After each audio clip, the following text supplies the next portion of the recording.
Hello दोस्तों, आज के वीडियो में हम कोई क्वेश्चन सॉल्व नहीं करेंगे बल्कि कुछ इंपॉर्टेंट टर्म को समझेंगे जो हाइट एंड डिस्टेंस के क्वेश्चन को सॉल्व करने के लिए बेहद इंपॉर्टेंट है। जैसे कि दृष्टि रेखा क्या होता है, उन्नयन कोण क्या होता है, अवनवन कोण क्या होता है, उसके बाद क्षैतिज तल क्या होता है, क्षैतिज रेखा क्या होता है, इन सभी टर्म को समझेंगे। अगर आप इस टर्म को अच्छे से नहीं जानते हैं तो आप ये वीडियो जरूर देखिए। तो दोस्तों आइए पहले समझते हैं क्षैतिज तल क्या होता है। क्षैतिज तल का इंग्लिश होता है हॉरिजॉन्टल प्लेन। तो प्लेन जैसे पृथ्वी तल के समांतर खींचे गए तल को क्षैतिज तल कहते हैं। क्षैतिज तल माना हुआ, जैसे आप समझ सकते हैं, जैसे मान लीजिए पृथ्वी का ये प्लेन है या तल है, इसके समांतर अगर हम इसी तरह से कोई प्लेन रखेंगे तो ये जो है क्षैतिज तल कहलाएगा या हॉरिजॉन्टल प्लेन कहलाएगा। आई थिंक आप समझ गए होंगे। पृथ्वी तल ये हो गया पृथ्वी तल, और इसके समांतर अगर हम कोई भी तल रखेंगे तो ये हो जाएगा क्षैतिज तल या हॉरिजॉन्टल प्लेन। तो वही ये है। तो दोस्तों इसमें है पृथ्वी तल के समांतर। समांतर का मतलब क्या हुआ? तो दोस्तों समांतर का मतलब क्या होता है, जैसे समझ लीजिए ये एक लाइन है, ये एक लाइन है। अगर ये दोनों लाइन के बीच का कोण 0 डिग्री है और ये दोनों लाइन आगे चलकर कभी किसी को एक दूसरे को कट नहीं करेगी तो इसको हम कहेंगे समांतर है। और ये दोनों लाइन की बीच की दूरी हर पॉइंट पे सेम रहेगी। अगर यहाँ पे 6 मीटर है तो यहाँ पर भी 6 मीटर होगी। इससे आगे इसको बढ़ाएंगे तो वहां भी 6 मीटर होगी, पीछे भी इसको इसी तरह बढ़ाएंगे तो यहाँ भी 6 मीटर होगी। आई थिंक आप समझ गए होंगे कि समांतर का मतलब क्या होता है। समांतर का मतलब होता है इन दोनों लाइन के बीच का कोण 0 डिग्री होना चाहिए और ये दोनों रेखा एक दूसरे को कभी भी कट न करे और इन दोनों की बीच की दूरी हमेशा क्या हो, हर एक पॉइंट पे सेम हो। तो आई थिंक समांतर का मतलब आप समझ गए होंगे। तो दोस्तों तो आइए क्षैतिज तल आप समझ गए, आप इसको राइट डाउन कर लीजिए। उसके बाद जो है नेक्स्ट टर्म को देखते हैं। दोस्तों दूसरा टर्म है क्षैतिज रेखा। क्षैतिज रेखा का इंग्लिश होता है हॉरिजॉन्टल लाइन, यानी क्षैतिज रेखा किसको कहेंगे आइए समझते हैं। क्षैतिज तल के समांतर खींची गई सरल रेखा को क्षैतिज रेखा कहेंगे। अगर कोई भी मान लीजिए क्षैतिज तल है और इसके समांतर अगर कोई भी हम रेखा खींचेंगे समांतर में, उसको क्या कहेंगे, क्षैतिज रेखा। ये क्षैतिज तल है, इसके समांतर हम कोई भी रेखा खींचेंगे मान लीजिए ऐसे, तो ये क्या हो जाएगा, क्षैतिज रेखा। अगर हम मान लीजिए ये एक क्षैतिज तल है, इसके समांतर में मान लीजिए ये एक रेखा खींचे हम, तो ये क्षैतिज रेखा कहलाएगा। अगर हम इसके समांतर में अगर हम कुछ इस तरह से रेखा खींचेंगे तो ये इसके समांतर नहीं है। समांतर क्यों नहीं है? क्योंकि इसके हर एक पॉइंट का दूरी क्या है, सेम नहीं है, और इन दोनों के बीच का कोण भी समान नहीं है। और भी रीजन है, तो इसलिए ये समांतर नहीं है। तो आई थिंक आप क्षैतिज तल भी समझ गए होंगे और क्षैतिज रेखा भी समझ गए होंगे कि क्षैतिज तल के समांतर। तल माना हुआ कि ये हाथ है, एक तल है, इसके और रेखा हुआ एक मतलब एक लाइन। तो इस क्षैतिज तल के समांतर जो भी रेखा खींचा जाएगा उसको हम कहेंगे क्षैतिज रेखा। आई थिंक ये आप समझ गए होंगे। आप इसको राइट डाउन कर लीजिए। उसके बाद नेक्स्ट टर्म को देखते हैं। दोस्तों आइए दृष्टि रेखा को समझते हैं। दोस्तों दृष्टि रेखा का इंग्लिश होता है लाइन ऑफ साइट।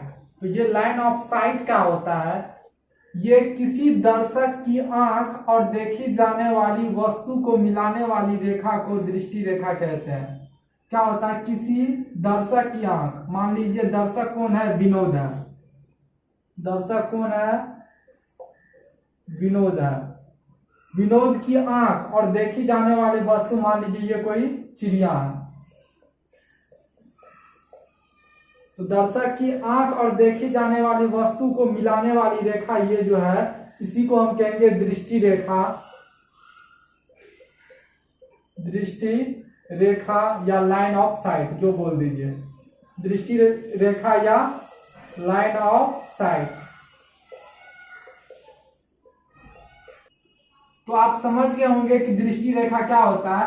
दर्शक की आंख और देखी जाने वाली वस्तु को मिलाने वाली जो रेखा होती है उसको हम दृष्टि रेखा कहते हैं या लाइन ऑफ साइट कहते हैं। उसी प्रकार से मान लीजिए यहां पर ऊपर में रामलाल छत पर खड़ा है, तो रामलाल छत पे खड़ा है, यहां से ये किसी मान लीजिए टेबल को देख रहा, धरती पे एक टेबल रखा हुआ है, इस टेबल को देख रहा। तो इस टेबल को जो देख रहा है रामलाल, तो दर्शक की आंख, तो यानी रामलाल की आंख से इस टेबल को मिलाने वाली जो रेखा होगी यही हो जाएगी दृष्टि रेखा। दृष्टि रेखा।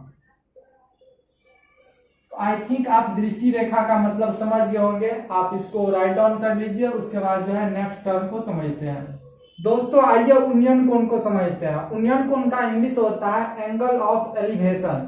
तो दोस्तों ये एंगल ऑफ एलिवेशन क्या होता है, जब वस्तु दर्शक से ऊपर हो, जब वस्तु क्या हो, दर्शक से ऊपर हो। तो यानी यहाँ पे जो है ये मान लीजिए विनोद है, जो क्या है, दर्शक है, और यहाँ पे वस्तु क्या है, ये एक चिड़िया है, कोई भी चिड़िया मान लीजिए ये एक चिड़िया है। तो चिड़िया क्या है, विनोद से ऊपर है, तो वस्तु दर्शक से ऊपर है। तब दृष्टि रेखा और दर्शक के आंख से गुजरने वाली क्षैतिज रेखा के बीच, तब क्या है, दृष्टि रेखा ये हो गया कि दर्शक के आंख और देखी जाने वाली वस्तु के बीच जो रेखा बनता है उसको हम क्या कहते हैं, दृष्टि रेखा। ये दृष्टि रेखा हो गया। और दर्शक की आंख से गुजरने वाली क्षैतिज रेखा, क्षैतिज रेखा क्या हुआ, पृथ्वी तल के समांतर जो रेखा होगा उसको हम क्षैतिज रेखा कहेंगे, जो दर्शक के आंख से जो है गुजरेगा। तो दर्शक के आंख से तो यही रेखा होगा जो पृथ्वी तल के समांतर होगा। दर्शक की आंख से गुजरने वाली क्षैतिज रेखा के बीच बने कोण को, ये क्षैतिज रेखा हो गया।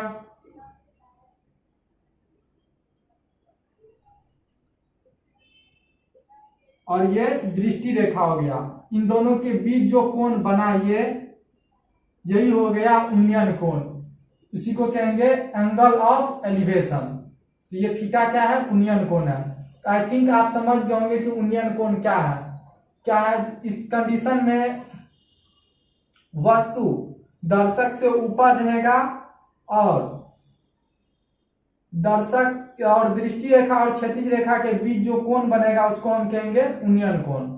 वही है, दर्शक की आंख से गुजरने वाली क्षैतिज रेखा के बीच बने कोण को उस वस्तु का उन्नयन कोण कहते हैं। ये वस्तु का क्या हो गया, ये उन्नयन कोण। आई थिंक ये आप समझ गए होंगे। आप इसको राइट डाउन कर लीजिए, उसके बाद जो है अवनवन कोण क्या होता है उसको समझते हैं। अब आइए अवनवन कोण को समझते हैं। अवनवन कोण का इंग्लिश होता है एंगल ऑफ डिप्रेशन।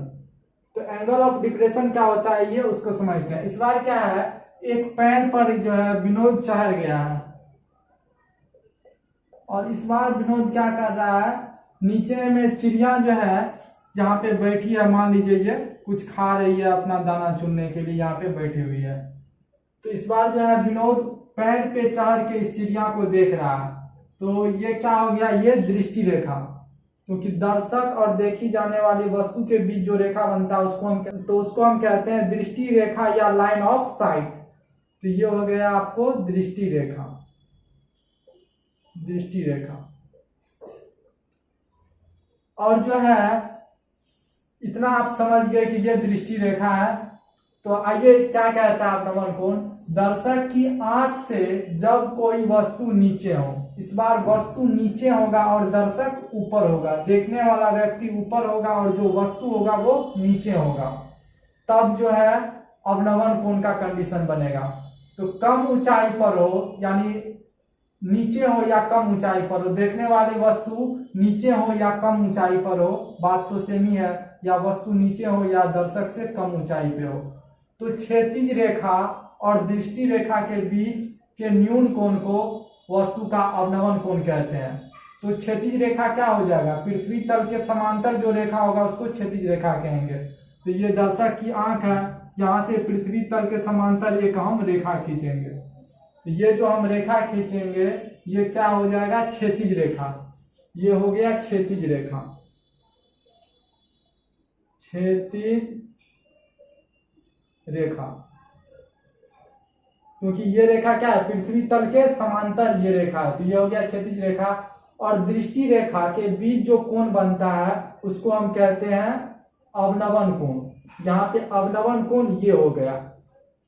तो आई थिंक आप समझ गए होंगे कि अवनवन कोण क्या होता है। इसमें जो है दर्शक ऊपर होता है, वस्तु नीचे होता है, और दर्शक और वस्तु, देखी जाने वाली वस्तु के बीच जो रेखा होता है उसको हम दृष्टि रेखा कहते हैं, और क्षैतिज रेखा के बीच जो कोण बनता है उसको हम अवनवन कोण कहते हैं। जैसा कि इस कंडीशन में आप देख सकते हैं अवनवन कोण यहाँ पे है जो थीटा है। तो आई थिंक आप उन्नयन कोण, अवनवन कोण, दृष्टि रेखा, ये सारी टर्म को अच्छे से समझ गए होंगे। दोस्तों अगर इसमें आपको कुछ भी कंफ्यूजन है, डाउट है, तो आप हमें कमेंट में जरूर बताइएगा। तो दोस्तों मिलते हैं अगले वीडियो में, तब तक के लिए आप पढ़ाई करते रहे। Thank you for watching this video.